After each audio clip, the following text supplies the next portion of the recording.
ನಮಸ್ತೆ ನನ್ನ ಪ್ರಿಯ ವೀಕ್ಷಕರೇ, ನಮ್ಮ ಲಕ್ಷ ಚಾನಲ್ಗೆ ಸ್ವಾಗತ. ವೀಕ್ಷಕರೇ, ನಾವು ಇವತ್ತು ನೋಡ್ತಾ ಇರುವಂಥ ಪ್ರಾಣಿ ನಿಮಗೆ ಈಗಾಗಲೇ ಗೊತ್ತಾಗಿದೆ ಏನು ಅಂತ. ಇದು ಯಾಕೆ ತೋರಿಸ್ತಾ ಇದ್ದೀನಿ, ಏನಕ್ಕೆ ತೋರಿಸ್ತಾ ಇದ್ದೀನಿ, ಇದರಿಂದ ಆಗೋ ಅಂಥ ಕೆಲಸಗಳೇನಿದೆ ಅನ್ನೋದು ನಿಮಗೆ ತಿಳಿಸ್ಬೇಕು. ಹಾಗಾಗಿ ನಾನು ಇವತ್ತು ಈ ಒಂದು ಪಕ್ಷಿನ ನಾನು ತೋರಿಸ್ತಾ ಇದ್ದೀನಿ. ಈ ಪಕ್ಷಿಯಿಂದ ಸಾಕಷ್ಟು ಕೆಲಸಗಳು ಮಾಡ್ಕೋಬೋದು. ಅಂದರೆ ಯಾರು ಇದನ್ನು ಮಾಡಬೇಡಿ, ಯಾಕೆಂದರೆ ಅವ್ರು ಪಡೋ ಕಷ್ಟ ಭಾಳ ಚಿತ್ರಹಿಂಸೆ ಆಗಿರುತ್ತೆ.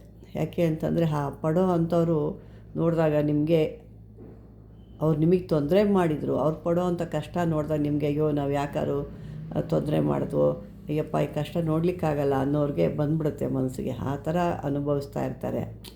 ಅದು ಮಾಡಿದವರು ಅವ್ರ ಕರ್ಮ ಅವ್ರು ಅನುಭವಿಸ್ಕೊಳ್ತಾರೆ. ನೀವು ಯಾವುದೇ ರೀತಿ ಇಂಥದ್ದನ್ನೆಲ್ಲ ಮಾಡಲಿಕ್ಕೆ ಹೋಗಬಾರ್ದು.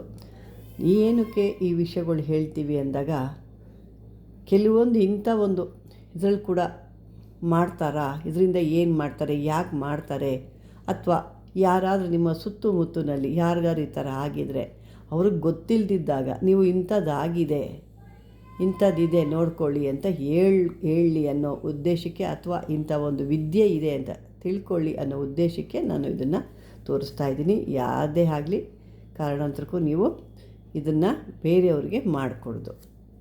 ಬನ್ನಿ ಇವಾಗ ಅದನ್ನು ಏನು ಅಂತ ಹೇಳ್ಕೊಂಡು, ಇದ್ರದ್ದು ಒಂದು ಮಂತ್ರ ಬರುತ್ತೆ. ಈ ಮಂತ್ರನ ನೀವು 10,000 ಸಾರಿ ಇದನ್ನು ಸಿದ್ಧಿ ಮಾಡ್ಕೋಬೇಕು. ಈ ಮಂತ್ರನ, ಇದು ಒಂದು ಸಾಬರ ಮಂತ್ರ. ಸಾಬರ ಮಂತ್ರ ಅಂದರೆ ಭಾಳ ಪವರ್ಫುಲ್ ಆಗಿರುತ್ತೆ ಈ ಮಂತ್ರ. ಹಾಗಾಗಿ ಈ ಒಂದು ಸಾಬರ ಮಂತ್ರನ ನೀವು ಭಾಳ ಚಿಕ್ಕದೇ, ಭಾಳ ದೊಡ್ಡದೇನಿಲ್ಲ, ಭಾಳ ಚಿಕ್ಕದು. ಇದನ್ನು 10,000 ಬಾರಿ ಸಂಖ್ಯೆಯಲ್ಲಿ ಇದನ್ನು ಜಪ ಮಾಡಿ ಸಿದ್ಧಿ ಮಾಡಿಟ್ಕೋಬೇಕು. ಯಾವುದಾದ್ರೂ ಒಂದು ಒಳ್ಳೆಯ ದಿವಸ ನೋಡ್ಕೋಬೇಕು. ನಿಮಗೆ ಯಾವುದಾದ್ರು ಅಷ್ಟಮಿ ಇರ್ಬೋದು, ಭಾನುವಾರ ಅಥವಾ ಗುರುವಾರ, ಈ ರೀತಿ ಏನಿರುತ್ತೆ ಅಮಾವಾಸ್ಯೆ ಹುಣ್ಣಿಮೆಗಳಲ್ಲಿ ಇದನ್ನು ನೀವು ಸಿದ್ಧಿ ಮಾಡ್ಕೋಬೋದು. ಸಿದ್ಧಿ ಮಾಡಿಟ್ಕೊಂಡು ಆದಮೇಲೆ ಇದನ್ನು ಹೇಗೆ ಮಾಡ್ತಾರೆ ಅನ್ನೋದು ಮಾತ್ರ ಹೇಳ್ತೀನಿ. ಇದನ್ನು ದಯವಿಟ್ಟು ಮಾಡಬೇಡಿ ಅಂತ ಕೂಡ ಹೇಳ್ತೀನಿ. ಮತ್ತು ಇದನ್ನು ನಾನು ಕೂಡ ಮಾಡಲ್ಲ, ನನಗೆ ನೀವು ಮಾಡ್ತೀರಾ ಅಂತ ಕೂಡ ಕೇಳಬೇಡಿ. ಏನು ಅಂದರೆ ವಿದ್ಯೆಗಳಿದೆ ಅಂತ ತಿಳ್ಕೊಳ್ಳೋ ಅಂಥ ವಿಷಯಕ್ಕೆ ಮಾತ್ರ ನಾನು ಇದನ್ನು ನಿಮ್ಗೆ ತಿಳಿಸ್ಕೊಡ್ತಾ ಇರೋವಂಥದ್ದು.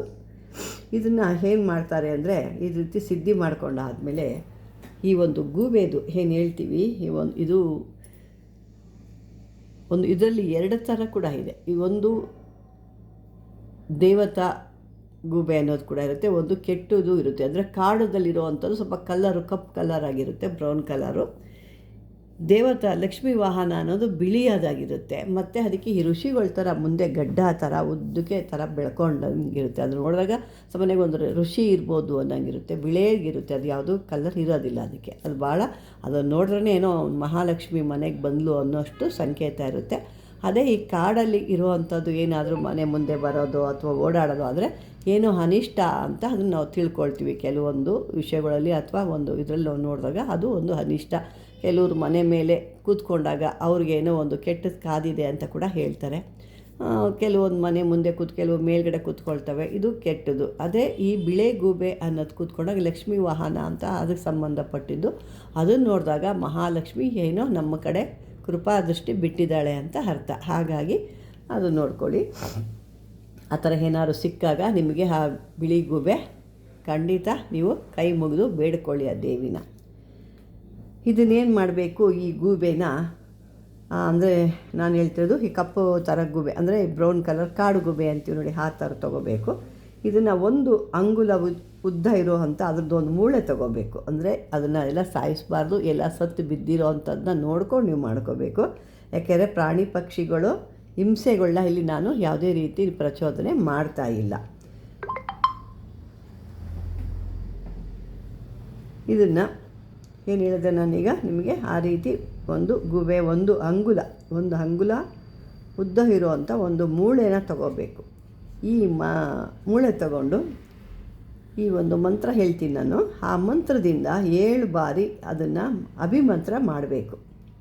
ಅಭಿಮಂತ್ರಿಸ್ಬಿಟ್ಟು ಅದನ್ನು ನಿಮಗೆ ಯಾರು ಶತ್ರುಗಳಿದ್ದಾರೆ, ಯಾರು ನಿಮಗೆ ತೊಂದರೆ ಕೊಡ್ತಾ ಇದ್ದಾರೆ, ಯಾರು ನಿಮಗೆ ಕಾಟ ಕೊಡ್ತಿದ್ದಾರೆ, ಯಾರು ನಿಮಗೆ ಜೀವನದಲ್ಲಿ ಜೀವಕ್ಕೆ ತಂದು ಜೀವನ ಬೇಡಪ್ಪ ಅನ್ನೋ ರೀತಿ ಮಾಡ್ತಾಯಿದ್ದಾರೆ, ಸಾಕು ಜೀವನ ಅನ್ನೋಷ್ಟು ನೊಂದುಬಿಟ್ಟಿದ್ದೀವಿ ಅನ್ನೋರಿಗೆ, ಅಂದರೆ ನಾನು ಮೊದಲೇ ಹೇಳಿದ್ದೀನಿ ಇದನ್ನು, ಇದು ಯಾವ ರೀತಿ ಮಾಡ್ತಾರೆ ಅನ್ನೋರಿಗೆ ನಾನು ಕೊಡ್ತಿದ್ದೀನಿ. ನೀವು ಅವ್ರಿಗೆ ಆ ಥರ ತೊಂದರೆ ಕೊಟ್ಟಿದ್ರೆ ಅವರು ನಿಮಗೆ ಮಾಡಿರ್ತಾರೆ. ಸುಮ್ಮನೆ ಯಾರೂ ಏನೂ ಮಾಡೋದಿಲ್ಲ. ಅದನ್ನು ತಿಳ್ಕೊಳ್ಳಿ ಮೊದಲು. ನಾವೊಬ್ಬರು ತೊಂದರೆ ಕೊಟ್ಟರೆ ಅವರು ನಮಗೆ ತೊಂದರೆ ಕೊಡೋದು. ನಾವು ಸುಮ್ಮನೆ ಯಾರೂ ಮಾಡಲ್ಲ. ಯಾಕೆಂದರೆ ಹಾವು ಅದ್ರ ಜೀವದ ಭಯ ಇದ್ದಾಗ ನಮ್ಮನ್ನು ಕಚ್ಚುತ್ತೆ. ಅದಕ್ಕೆ ನಾವೇನು ಮಾಡ್ತೀವೋ ಅಂತ ಭಯ, ನಾವೇನು ಮಾಡಿ ಅದು ನಮ್ಮನೇಲಿ ಕಚ್ಚಿಬಿಡುತ್ತೋ ಅಂತ ನಾವು ಹೊಡಿತೀವಿ. ಅಂದರೆ ಇಲ್ಲಿ ಇಬ್ಬರದು ಜೀವ ಭಯ ಅಂತ ಅನ್ನೋದಿರುತ್ತೆ. ಅದೇ ಥರ ಅದ್ರ ತಕ್ಕನ ಇರುತ್ತೆ. ಈ ಮೂಳೆನ ನೀವು 7 ಬಾರಿ ಅಭಿಮಂತ್ರಿಸ್ಬಿಟ್ಟೋದು, ಅದನ್ನು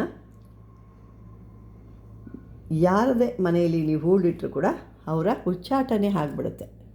ಅಷ್ಟು ಅದ್ಭುತವಾದಂಥ ಕೆಲಸ ಆಗುತ್ತೆ ಇದು. ಈ ಉಚ್ಚಾಟನೆ ಆಗೋದ್ರಿಂದ ಮತ್ತು ಇದನ್ನು ಅವ್ರಿಗೆ ಉಚ್ಚಾಟನೆ ಆಗಿದ್ದಾರೆ, ಅಯ್ಯೋ ಅವ್ರ ಕಷ್ಟ ನೋಡೋಕ್ಕಾಗ್ತಿಲ್ಲ, ಮತ್ತು ಅವ್ರಿಗೇನಾದರೂ ಮೊದಲ ಥರ ಮಾಡಬೇಕಲ್ಲ ಅಂತ ನಿಮ್ಮ ಮನಸ್ಸಲ್ಲಿ ಏನಾದ್ರು ಇತ್ತು ಅಂದರೆ ಆ ಹೂಳಿಟ್ಟಂಥ ಆ ಮೂಳೆಯನ್ನು ವಾಪಸ್ ತೆಗೆದಾಗ ಮತ್ತೆ ಅವರು ಸರಿ ಹೋಗ್ತಾರೆ. ಏಕೆಂದರೆ ಎಲ್ಲ ಏನಾಗ್ತದೆ, ಕೆಟ್ಟದ್ದು ಮಾತ್ರನೇ ಹೇಳ್ತಾರೆ, ಒಳ್ಳೇದು ಯಾರೂ ಹೇಳೋದಿಲ್ಲ. ಇಲ್ಲಿ ನೋಡಿ, ಕೆಟ್ಟದ್ದು ಮಾಡ್ಬೋದು, ಒಳ್ಳೆಯದು ಮಾಡ್ಬೋದು. ಇದನ್ನು ಆ ಮೂಳೆನ ವಾಪಸ್ ತೆಗೆದಾಗ ಅವರು ಸ್ವಲ್ಪ ಆ ಒಂದು ಉಚ್ಚಾಟನೆಯಿಂದ ಕಮ್ಮಿ ಆಗುತ್ತೆ. ಬನ್ನಿ ಹೀಗಿದು ಮಂತ್ರ ನೋಡ್ಕೊಳ್ಳೋಣ ಅಲ್ವಾ. ಈ ಮಂತ್ರಕ್ಕೆ ಓಂ ದಹ ದಹ ಲಹ ಸ್ವಾಹ ಇಷ್ಟೇ ಅಕ್ಷರ. ಇದು 10 ಅಕ್ಷರ ಮಂತ್ರ ಇದು ಅಷ್ಟೇ ನಿಮಗೆ. ಓಂ ದಹ ದಹ ಲಹ ಸ್ವಾಹ ಇಷ್ಟೇ ಅಕ್ಷರ ನೋಡಿ. ಇದಿಷ್ಟು ಸಿಂಪಲ್ಲಾಗಿರುತ್ತೆ. ಅಂದರೆ ಕೆಲಸ ಭಾಳ ದೊಡ್ಡದು, ಮಂತ್ರ ಭಾಳ ಚಿಕ್ಕದು.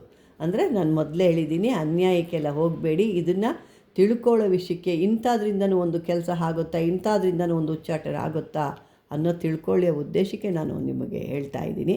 ದಯವಿಟ್ಟು ಇದನ್ನು ಯಾರ ಮೇಲೂ ಪ್ರಯೋಗ ಮಾಡಬೇಡಿ ಅಂತ ಹೇಳ್ತಾ, ವೀಕ್ಷಕರೇ, ಈ ಒಂದು ವಿಡಿಯೋ ನಿಮಗೆ ಇಷ್ಟವಾದರೆ ಲೈಕ್ ಮಾಡಿ, ಶೇರ್ ಮಾಡಿ, ಆದಷ್ಟು ಬೇರೆಯವ್ರಿಗೆ ಶೇರ್ ಮಾಡ್ಕೊಳ್ಳಿ. ನಿಮ್ಮ ಕುಟುಂಬದವ್ರಿಗೆ, ನಿಮ್ಮ ಸ್ನೇಹಿತರಿಗೋ, ನಿಮ್ಮ ಫ್ರೆಂಡ್ಶಿಪ್ಗೋ, ನಿಮ್ಮಲ್ಲಿರೋ ಅಂಥ ಯಾರಿಗಾದ್ರೂ ಶೇರ್ ಮಾಡಿ. ಕಷ್ಟ ಇರೋರಿಗೆ ಅಥವಾ ತಿಳ್ಕೋಬೇಕು ಅನ್ನೋ ಕುತೂಹಲ ಇರೋ ಅಂಥವ್ರಿಗೆ ಶೇರ್ ಮಾಡಿ. ಅದೇ ರೀತಿ ಯಾರು ನನ್ನ ಹೊಸದಾಗಿ ನನ್ನ ವಿಡಿಯೋ ನೋಡ್ತಿದ್ರೆ ಅವರು ದಯವಿಟ್ಟು ಸಬ್ಸ್ಕ್ರೈಬ್ ಮಾಡ್ಕೊಳ್ಳಿ ಅಂತ ಹೇಳ್ತಾ, ಇದುವರೆಗೂ ನನ್ನ ವಿಡಿಯೋ ನೋಡಿದ್ದಕ್ಕೆ ಧನ್ಯವಾದಗಳು.